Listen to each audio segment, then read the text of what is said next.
अस्सलाम वालेकुम। उम्मीद करता हूँ आप सब लोग खैरियत से होंगे। इस वीडियो में हम बात करेंगे थोड़ी सी हम क्रिप्टो करेंसी मार्केट के बारे में भी बात करेंगे और दो जो मेरे फेवरेट ऑल्ट कॉइन है जो फिनटम और सोलाना जो कि मेरे अपने पोर्टफोलियो में भी है, उसमें जितनी डेवलपमेंट हुई है वो भी आप लोगों के साथ शेयर करनी है। और स्पेशली हम बात करेंगे कि अभी तक जितनी भी न्यू क्रिप्टो करेंसी ट्रेडर है या ऑलरेडी हमारी तरफ है 99% जो ट्रेडर है वो क्रिप्टो करेंसी में लॉस में है। उसके अलावा जो 1% लोग हैं वो प्रॉफिट में। अभी 99% लोगों की जो लॉस है वो 1% लोगों की प्रॉफिट है। अब ये काम कैसे करनी है, अभी ये काम कैसे करते हैं, उसके अलावा कौन सी हमें ऐसी स्ट्रेटेजी फॉलो करनी चाहिए ताकि हम भी वो 1% ट्रेडर के साथ हम भी उसी तरह प्रॉफिट कमाएं। तो इस वीडियो में हम डिटेल के साथ इस चीज़ों को डिस्कस करेंगे। अगर आप इस चैनल पे नए हैं तो इस चैनल को सब्सक्राइब करो, इस वीडियो को भी लाइक करो। अगर आपका कोई क्वेश्चन है तो आप क्वेश्चन को भी कमेंट कर सकते हैं। तो चलो स्टार्ट करते हैं अपने वीडियो को। पहले थोड़ी सी हम क्रिप्टो करेंसी मार्केट की बात करते हैं। पहले अगर हम बिटकॉइन की एनालिसिस करें तो आज बिटकॉइन के प्राइसेस $38,000 $38,600 पे ट्रेड हो रही है। अभी $40,000 जो कि एक साइकोलॉजिकल लेवल था वहां तक बिटकॉइन की प्राइसेस गई थी, लेकिन उसके बाद उसकी प्राइसेस फिर से ड्रॉप डाउन हो गई। लेकिन यहाँ पे देखने वाली चीज़ ये है कि हमारे पास जो मार्केट कैप है वो $700 बिलियन से नीचे गई थी। अभी उसकी रिकवरी हुई है, अच्छी खासी रिकवरी हुई है। उसके अलावा लेकिन अगर हम बात करें उसकी ट्रेडिंग वॉल्यूम की बात करें तो हमारे पास ट्रेडिंग वॉल्यूम नहीं आ रहा है। उसकी मेन रीज़न ये है कि हमारे पास अभी भी मार्केट में अनसर्टेनिटी है। यूक्रेन और रशिया क्राइसिस चल रहा है। अभी जितनी भी यूरोपियन कंट्री है, स्पेशली यूनाइटेड स्टेट की अगर हम बात करें या जितनी भी यूरोपियन कंट्री है, उन्होंने अभी अनाउंसमेंट किया है कि हम जो स्विफ्ट बैंकिंग सिस्टम है, रशिया पे जो स्विफ्ट बैंकिंग सिस्टम है उस पर सेंक्शन लगा रहे हैं।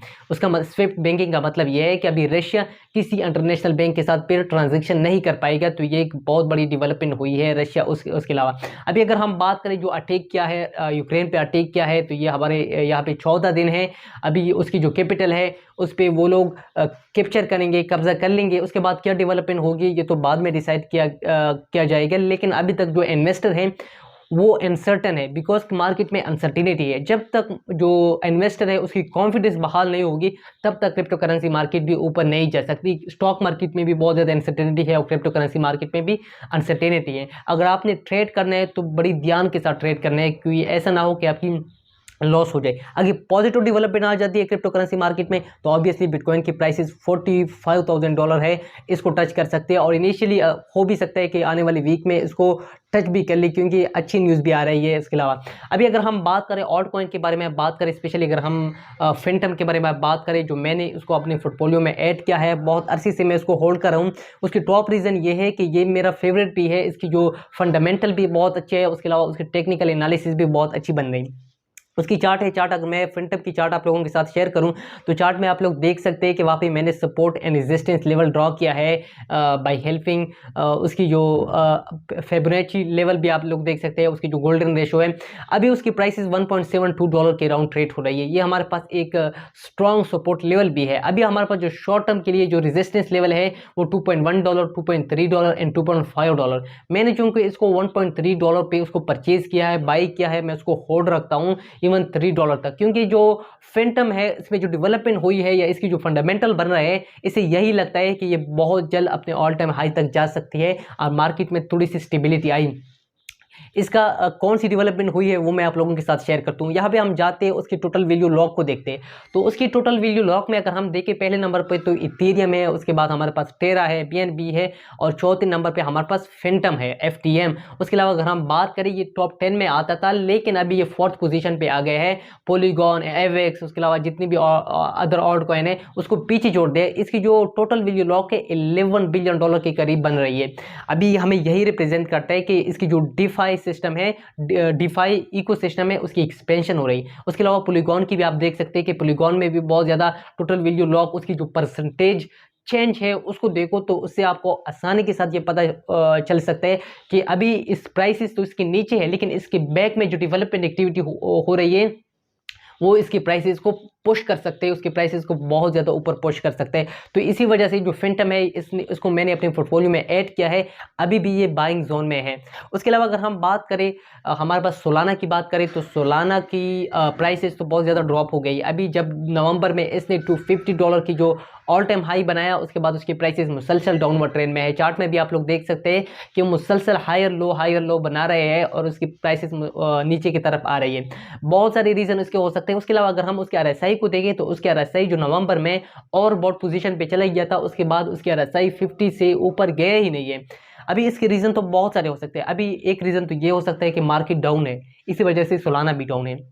दूसरी रीजन ये है कि सोलाना की सिक्योरिटी के इशू भी आ रहे हैं, क्योंकि उसकी जो ब्लॉकचेन में हमारे पास तीन किस्म की चीज़ें होती है। एक हमारे पास डिसेंट्रलाइजेशन होती है, एक स्केलेबिलिटी होती है, एक हमारे पास सिक्योरिटी होती है। अभी ये पॉसिबल नहीं है किसी भी ब्लॉकचेन के लिए कि ये तीनों चीज़ों को 100% परफेक्ट हो जाए। इसमें आपने या डिसेंट्रलाइजेशन को कंप्रोमाइज़ करना है, या सिक्योरिटी को, या स्केलेबिलिटी को। जैसे अगर हम बात करें इथेरियम की, तो इथेरियम की फुली डिसेंट्रलाइज है, उसकी सिक्योरिटी भी अच्छी है। उसके अलावा अगर हम उसकी स्केलेबिलिटी की बात करें, ट्रांजैक्शन कॉस्ट, ट्रांजैक्शन स्पीड की बात करें, तो वो खराब है। इसके अलावा अगर हम सोलाना की बात करें तो इसकी स्केलेबिलिटी अच्छी है, इसकी डिसेंट्रलाइजेशन अच्छी है। उसके अलावा सिक्योरिटी इशू आ रहे हैं। अभी कई बार आप लोगों ने न्यूज़ में भी सुना होगा कि कई बार उसके जो हैक अटैक हुए, उसके ब्लॉकचेन से बहुत सारा फंड था उसको चोरी किया गया है। तो ये रीज़न भी है, सिक्योरिटी इशू की वजह से भी उसके प्राइस ड्रॉप है। लेकिन अगर आप लॉन्ग टर्म की बात करें तो लॉन्ग टर्म के लिए हम सोलाना की फ्यूचर ब्राइट है, क्योंकि अगर बिटकॉइन अपना $50,000 को रिटेस्ट करते हैं, उसके रिकवर करते हैं, तो सोलाना भी $200 को आसानी के साथ रिकवर कर सकते हैं, क्योंकि ये फंडामेंटली बहुत ज़्यादा स्ट्रॉन्ग है। शॉर्ट टर्म के लिए इसके प्राइसेस डाउन है, लेकिन लॉन्ग टर्म के लिए ये बहुत हाई जा सकते हैं। अभी हम बात करेंगे कि 99% लोगों की जो लॉस है वो 1% लोगों की प्रॉफिट कैसी बन जाते हैं। देखो बहुत सारी रीज़न है। पहली बात तो ये है, टॉप 3 रीज़न है वो मैं आप लोगों के साथ शेयर करूं। पहले तो ये है कि हम यूट्यूब पे आके या कहीं और प्लेटफॉर्म पे जाके हम डिफरेंट वीडियो देखते हैं, about the crypto currency video देखते हैं, या उसके अलावा जो ट्रेडिंग है, ट्रेडिंग स्ट्रेटेजी है उसके बारे में देखते हैं, technical analysis, fundamental analysis, on chain analysis, या डिफरेंट प्रोजेक्ट को हम स्टडी करते हैं, उसकी जितनी भी न्यूज़ आ रहे हैं उसको हम स्टडी करते हैं, लेकिन हम उस पर प्रैक्टिस नहीं करते। फॉर एग्जाम्पल, हमने एक ट्रेडिंग स्ट्रेटेजी को सीख लिया, उसको समझ लिया, लेकिन हमने उसको 1-2 बार अप्लाई किया, फिर वो फेल हुआ, आपको रिजल्ट नहीं दिया, उसके बाद हमने उसको छोड़ दिया। देखो जब तक आप प्रैक्टिस नहीं करेंगे आप कभी भी परफेक्ट नहीं बन सकते। आपने फॉर एग्जांपल, मैं जो पर्सनली ट्रेडिंग स्ट्रेटेजी यूज़ करता हूँ, मेरा सिंपल सा ट्रेडिंग स्ट्रेटेजी है। मैं लॉन्ग टर्म के लिए ट्रेंड देखता हूँ कि उसके ट्रेंड कैसे है, बुलिंजर बैंड यूज़ करता हूँ, आरएसआई यूज़ करता हूँ, इसके अलावा support and resistance, moving average, ये 3-4 चीज़ें हैं, मैं उसको यूज़ करता हूँ और उसी स्ट्रेटेजी को बार बार यूज़ करता हूँ, बार बार यूज़ करता हूँ। इसी वजह से जो मेरा जो ट्रेड हम लगाते हैं उसकी जो विनिंग चांसेस है, विनिंग प्रोबेबिलिटी है, वो मेरा तकरीबन 85% है। बहुत कम ट्रेड ऐसे होते हैं जो मैं मिस करता हूँ। एक रीज़न ये है कि हम वीडियो देखते हैं लेकिन उस पर प्रैक्टिस नहीं करते। आपने वीडियो देख ली तो उस पर बार बार प्रैक्टिस करो, बार बार प्रैक्टिस करो। अपनी जो पोजीशन है, ट्रेड पोजीशन है, उसको कम रखो, तो आपको आपको मास्टर बन जाएंगे उसी स्ट्रेटेजी पे। दूसरी चीज़ हम ये देखते हैं कि जितनी भी हमारे पास न्यू बिगिनर आ जाते हैं या हम होते हैं, क्रिप्टो करेंसी के जो ट्रेडर है उसकी एक साइकोलॉजी बनी है कि हम मिलियन हमने कमाना है। देखो मिलियन जब वो लोग कमाते हैं तो वो लोग फिर रिस्क मैनेजमेंट नहीं करते। मिलियन, एक मेरा दोस्त था, एक केस स्टडी मैं आप लोगों के साथ शेयर करूं, उसका लॉस हो रहा था, तो उसने क्या किया कि सब कुछ लॉस में बेच दिया और मुझे मैसेज किया कि मैं उसको अगर मैं $30 या $40 अगर मैं पर डे के हिसाब से कमाऊं तो ये मेरे इतने महीनों में $1 मिलियन बन जाएगी। तो ये हमारे पास गलत कंसेप्ट है, ये अनरियलिस्टिक एक्सपेक्टेशन है। आप कभी भी मिलियनर नहीं बन सकते क्रिप्टो करेंसी में। जिन लोगों ने 2011, 2012, 2013 में इन्वेस्ट किए थे वो लोग मिलियनर बन गए। अभी पॉसिबल नहीं है, बहुत कम प्रोबेबिलिटी है, चांसेस है। अगर आप रिस्क ज़्यादा लेते हैं, रिस्क मैनेजमेंट नहीं करते, तो ऑब्वियसली आपकी जितनी भी अमाउंट है वो लिक्विडेट हो जाए। नॉर्मली मेरा एक दोस्त था, मैंने एक और वीडियो में भी कहा था कि उसने $5,000 की लेवरेज लगाई थी, उसकी जो मार्जिन थी 25x पे लगाई थी। वो यही कह रहा था कि उसको बहुत ज़्यादा प्रॉफिट हो जाएगा अगर वो इसमें कामयाब हो जाता। तो उसको मैं भी ये पॉसिबिलिटी थी कि उसको $20,000 की ट्रेड लगा विन करता, उस ट्रेड को विन करता। लेकिन यहाँ पे हमारे पास गेम्बलिंग का कंसेप्ट आता है, प्रोबेबिलिटी हमारे पास 50-50 हो जाता है। 50% हमारे पास प्रोबेबिलिटी होता है कि हम इस ट्रेड को विन करेंगे और 50% प्रोबेबिलिटी है कि हम उसको लॉस करेंगे। और ऐसे ही हुआ, क्रिप्टो करेंसी बिटकॉइन के प्राइसेज जो उस वक्त $51,000 पर ट्रेड हो रही थी, फिर उसके बाद उसकी प्राइसेज $43,000 तक पहुंच गई और उसका सारा अकाउंट लिक्विडेट हो गया। तो यही रीज़न है कि आपने जो मिलियन का कमाने का जो कंसेप्ट है उसको जहन से निकालना है। सिंपल से आपने ट्रेड करना है, $10, $15, $20 जो दिन में बन जाते हैं उस पर शुक्र करो और मार्केट से निकल जाओ। फिर से कभी भी फोमो में ना हो, फिर से री एंट्री ना करो मार्केट में। ये एक स्ट्रेटेजी है। उसके अलावा अगर हम बात करें, दूसरी चीज़ ये है कि हम फेल हो जाते हैं। हम फेलियर हो जाते हैं और हम फिर उसे लेसन नहीं लेते। जैसे मेरे साथ भी बहुत ज़्यादा क्रिप्टो करेंसी स्कीम हुए थे, जब हमें इनिशियली 2020 में आए थे, बहुत ज़्यादा स्कीम हुए थे, लेकिन हमने उसे लर्न किया, अभी हम स्कैम की तरफ नहीं जाते। उसके अलावा बहुत सारी ट्रेडिंग स्ट्रेटेजी ऐसी थी जिसमें मैंने बहुत ज़्यादा लॉस किया है। मैं अभी वो ट्रेडिंग स्ट्रेटेजी को फिर से मैंने उसको लेसन किया, उसको मैंने सीख लिया, उसे लर्न किया, एक सबक मैंने ली, उसके बाद मैंने उस स्ट्रेटेजी को पॉलिश किया, अपनी स्किल को डेवलप की, मास्टर बन गया उसी स्ट्रेटेजी पे। उसके अलावा अगर हम बात करें ऑल्ट कॉइन में कि हमने कॉइन को सिलेक्शन कैसी करनी है, मैंने बहुत सारी मीम कॉइन में ऐसे इन्वेस्ट किया था और उसके बाद मुझे बहुत ज़्यादा लॉस भी हुआ था। स्पेशली अगर हम डॉज कॉइन में मैंने सबसे ज़्यादा लॉस किया था। पहली बार जब मैंने लॉस किया था वो $250 था, जो मैंने $350 का ट्रेड लगाया था। उसके बाद $250 मेरा पहला ट्रेड था जो मैंने लॉस किया, बहुत बड़ा लॉस था उस वक्त।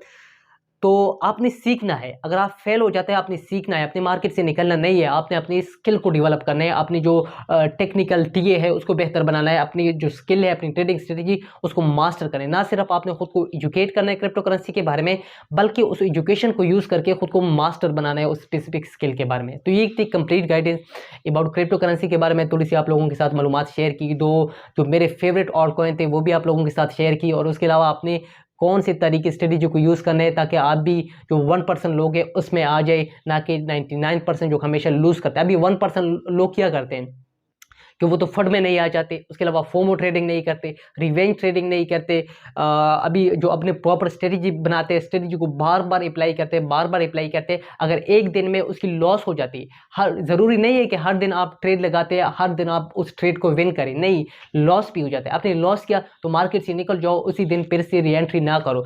कल के दिन आओ, तुम्हारी फ्रेश होंगे, तुम्हारी जो इमोशनल जो फाइनेंशियल डिसीजन में आपकी जो इमोशन आते हैं, साइकोलॉजिकल डिसीजन होती है, उससे आप बच जाएंगे। फोमो ट्रेडिंग से, रिवेंज ट्रेडिंग से आप बच जाएंगे, तो आप बेहतर ट्रेडर बन सकते हैं, एक प्रोफेशनल ट्रेडर बन सकते हैं। तो ये थी आज की वीडियो के बारे में, मैंने आप लोगों को कंप्लीट डिटेल के साथ इन चीज़ों पे समझा दिया। अगर आपको ये वीडियो अच्छी लगी तो इस वीडियो को लाइक करो, कमेंट करो और इस चैनल को भी सब्सक्राइब करो। मिलते हैं दूसरे वीडियो में। खुदा हाफिज़।